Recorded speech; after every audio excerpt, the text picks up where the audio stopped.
don't you think that it's somewhat pointless to always tell you what date it is? It's standing right there in front of you, and you should be on some electronic device with the calendar, so you don't really need me to tell you. Okay, whatever. This is Daily December, and I will talk about characters today, specifically character creation for role-playing games, obviously. One thing I want to say about yesterday's video, Farlander pointed out to me that it could be taken in the way that I was advocating for certain groups to have certain characters in them by default, or that it is needed to have certain group combinations. Yeah, it could probably taken like that, but the point that I was really trying to make is that the choice of characters will determine the kind of game you have. And the kind of game you have can determine what characters you will need to have this kind of game. You can obviously make a group that is all warriors or fighters or whatever, and has no healers, no magic users, no technicians, no whatever social people in it. And that can be a fantastic experience. But you really should know what the consequences are. And Game Master should point out what the consequences may be. So if you are in a world and playing a system, if you are in a very violent world and you play in a system that is pretty deadly, and you don't have anybody to mitigate the factor that it is pretty deadly, characters will die. And if you're fine with that, great. But you should all be on the same page with that and know what's probably going to come. And maybe that you should be a little more careful than you would be if you had some powerful magic user that can piece you back together. After you overestimated your power and underestimated the opposition's power. Okay, that for yesterday's video. And yeah, for today's video, as I said, character creation. There are about 1 million points to make, and I limited myself to 4. And those are pretty much personal preferences. And yeah, feel free to disagree with me here. I won't even say that you're wrong in this case. So let's start that and get my head out of the way. Wrong side again. First point. Character creation is part of the game. I consider the character creation process to already be part of the game. A lot of it is metagaming. That is, you will, if you know your game master and you know the others in the group, you will know a few things that you might factor into your character. And if you try to win in this game, you should really consider some things for your character. That feeds into what I just talked about. The type of character you will play will determine the kind of game you have and will determine the gaming experience you have. So yeah, if you know you will go to the wilderness, it is probably a good idea to have a survival skill or something. If you don't, you know what you are getting yourself into, and don't say you didn't, because you probably did. So that is already part of the game, and you should consider it to be part of the game. That was in terms of the rules, and also in terms of what type of character are you playing. If you are choosing to play a character that is part of a minority group, for example, an elf in a human-dominated world, or in historical settings, minority groups can be all kinds of persons, or even in futuristic settings. That does determine what kind of gaming experience you will have and what kind of game you will have, and also how people will treat you, how NPCs will treat you, how you will have to interact with the gaming world and all of that. So never see the character creation as somewhat removed from the game.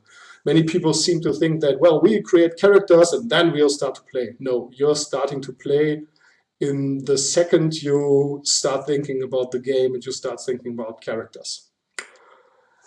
One of my pet peeves are one-trick ponies, and that has mainly to do with a friend of mine who tends to create one-trick pony characters. That is very specialized characters, for example, who really can do one thing and they can do that very, very well, but they can't do anything else. Or characters that, yeah, kind of are based on a joke or a silly idea. And he tends to make those characters and then runs with it. And that's great for like 3 or 4 sessions. And then he drops the character and creates a new one because, yeah, the gag is somehow over and not funny anymore. Examples include incredibly stupid but strong characters, for example. I don't know about you, but that can be fun to play for a while, but not forever. Yeah, any kind of extreme characters that really emphasize one certain thing and yeah are based on a joke or a one-liner or whatever. You should try to avoid these. Give your characters some depth and give them maybe at least 2 or 3 tricks that they have up their sleeve to just keep your long-term motivation up. Or you do it like my friend, because his second character is usually really, really good. And not good in terms of the stats, but in terms of he enjoys playing the character. The characters really contribute to the game, and he gives something to the game, and his character gives something to the game. And not in terms of success or whatever, but also mainly in terms of value, enjoyableness of the sessions.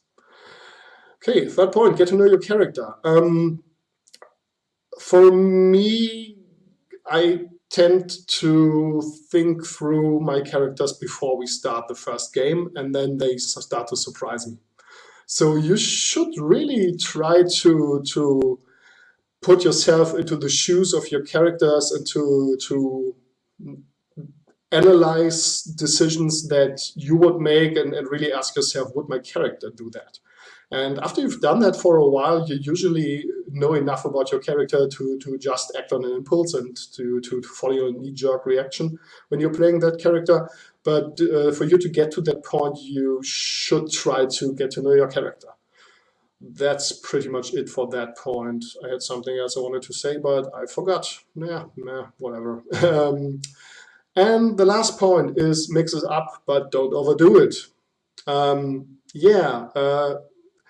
There are certain things we all enjoy in role-playing games, and that's individual for every one of us. But don't try to make the character in every gaming system. You probably know these people who kind of always play the same characters. There are also actors like that, and there's not much wrong with it. If you're really good playing the tough guy, do that. Movies need great tough guys. So yeah, why not? And role-playing games need tough guys too, and all other kinds of characters. So if you're a barbarian or a space barbarian, as long as you're a good barbarian, great. But is it really enough for you? And is that really enough for your group? That's the question you should ask yourself.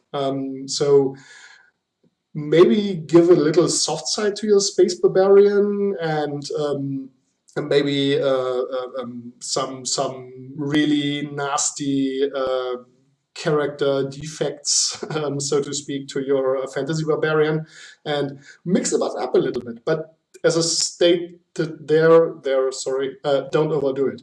It should still be your character. And if you know that you have fun doing certain things and playing certain characters, you should run with that. There's nothing wrong with having preferences and showing them.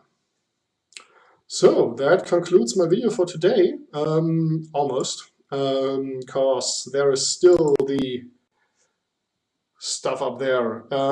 If you want to respond to this video in the comments, especially if you see this much later than on the 5th, maybe tag me, because I'm not always logged in with the allforgeekalliance account.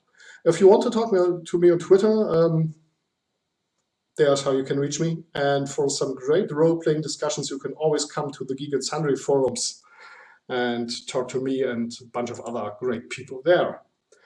So this was my video. Like, share, subscribe, and all the good things.